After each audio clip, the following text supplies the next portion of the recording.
Welcome to the Bear in Global channel. Weather alert in Ukraine. All air defense systems activated. Running out of ammunition, the Kremlin government began to signal defeat. Big change in the Kremlin government's statements. Aid continues to arrive for Ukrainian forces. Russian army is making big strategic mistakes. Russian commanders are warning the Kremlin. Tension rose considerably. Ukrainian army began counterattacks. On the Eastern Front, the violence of the war increased more than ever before. In this process, President of Ukraine Zelensky made statements that Crimea would be taken back. Moscow realized that it would lose the war. Russia has ammunition left to carry out two major attacks. Missile stocks reached critical levels. Russia wants to make an agreement with Iran as soon as possible. Air defense systems sent to Ukraine turned all Russia's plans upside down. In the morning, Ukraine started the day with air raid alerts. A large number of air defense systems sent to Kiev were actively deployed. Shortly after the warnings, Russian missile attacks began. Russian army carried out 31 missile attacks on the territory of Ukraine. Air defense systems in the region successfully destroyed 22 missiles. According to the first statements, 2 infrastructure facilities were damaged on the territory of Ukraine. Russian army organized all its attacks on critical infrastructure facilities. The Kiev government has announced that 2 critical infrastructure facilities have begun to be repaired. As the weather began to cool, Putin increased the number of missile attacks on Ukrainian infrastructure facilities. However, air defense systems in the area stopped most of the attacks. Currently, not all air defense systems have been sent to the territory of Ukraine by Western countries. The arrival of new air defense systems on the territory of Ukraine will allow them to stop almost all Russian attacks. Ukrainian army took action with the attacks of Russia with missiles. On the eastern and southern fronts, Ukrainian army began to carry out attacks one after the other. As I mentioned in our previous video, both sides are currently in a great preparation period. Due to the aid sent to Ukrainian army, the first operation is expected to be organized by the Ukrainian army. For this reason, Russian army is carrying out attacks with missiles to slow down Ukraine's preparation process.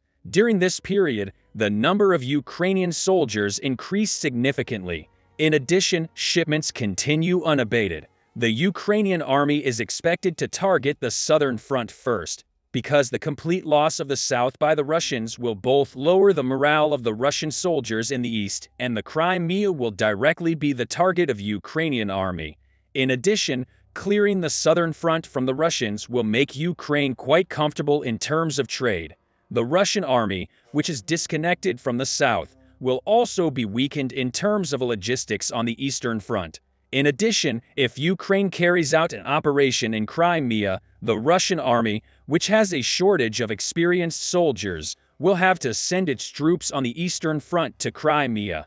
For this reason, Russian army began to establish permanent defense lines to protect the territories it held. We see that the Russian forces are actively preparing to defend. They form a defensive line both on the left bank of the Dnipro River in the Kherson Oblast and on the administrative border of Crimea in the north of the peninsula. They are building 2 strategic zones. The northern part of the Jankoy region is very important for the Russians because in the event of a counterattack by Ukrainian forces, the north of Crimea will become an offensive zone for armed forces of Ukraine. Andriy Chernyak, representative of the Chief Intelligence Directorate of Ministry of Defense of Ukraine, noted that Ukrainian defense intelligence has not yet detected the evacuation of Russian soldiers in the north of Crimea. Talking about the evacuation of the Russians and their collaborators from the Kherson and Zaporizhia provinces, the intelligence representative underlined that most of them are trying to go to Russia, not to the Crimea. Even the soldiers and their supporters understand that Russia will lose Crimea one way or another and it will be extradited to Ukraine, Chernyak said. He added that the Russians are trying to keep the ships and military equipment of the Black Sea Fleet under the constant protection of the air defense systems in the Crimea. The deterioration of the coordination of Russian army in the Crimea will directly target all Russian warships in the Black Sea. Moscow is aware of the big problems that remain. That's why they are trying every possible way to stop Ukraine's advance. The capture of Kherson by Ukrainian army greatly increased Moscow's concerns, because Russia's shipments from Crimea were completely cut off and Crimea became a direct target. After this process, more attacks began to be organized in many parts of Crimea. This greatly reduced the morale of soldiers in Russian army. On the other hand, Russia carries out constant attacks with drones and missiles to keep the regions under control. However, Russia continues to have ammunition problems despite making an agreement with Iran. These ammunition problems have come to a very important point. We also know that Putin ordered an attack on Ukraine's infrastructure facilities. Russian army wants to leave Ukraine in a difficult situation in the winter by destroying its infrastructure facilities with missiles. However, air defense systems sent to the region began to stop most of these Russian attacks. Moscow faced a big problem. Unmanned Russia made a deal with Iran to carry out too many missile strikes. In this process, Moscow started to use its old missiles and unmanned aerial vehicles sent from Iran. We have seen Russia rarely attack with new generation missiles in the last 2 months. In the early days of the war, Russia spent a ridiculous amount of time on its next generation missiles. However, according to the statements made, the number of unmanned aerial vehicles sent by Iran has decreased considerably. Ukrainian Defense Minister Alexei Reznikov shared a drawing on his social media account showing that Russia's missile stock has fallen and that Russia's high-precision missile arsenal has fallen as of November 18.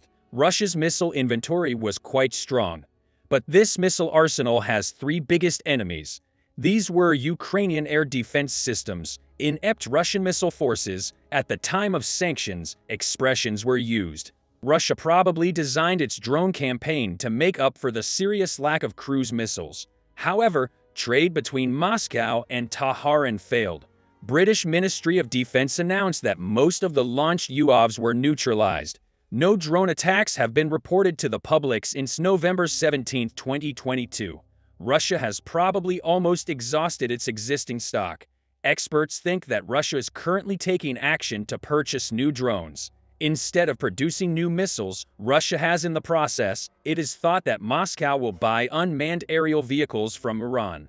However, this situation will be very dangerous for Russia in the long run, because Russia is now dependent on Iran. Iran and Tehran are aware of this situation. Therefore, Tehran will try every means to use Russia.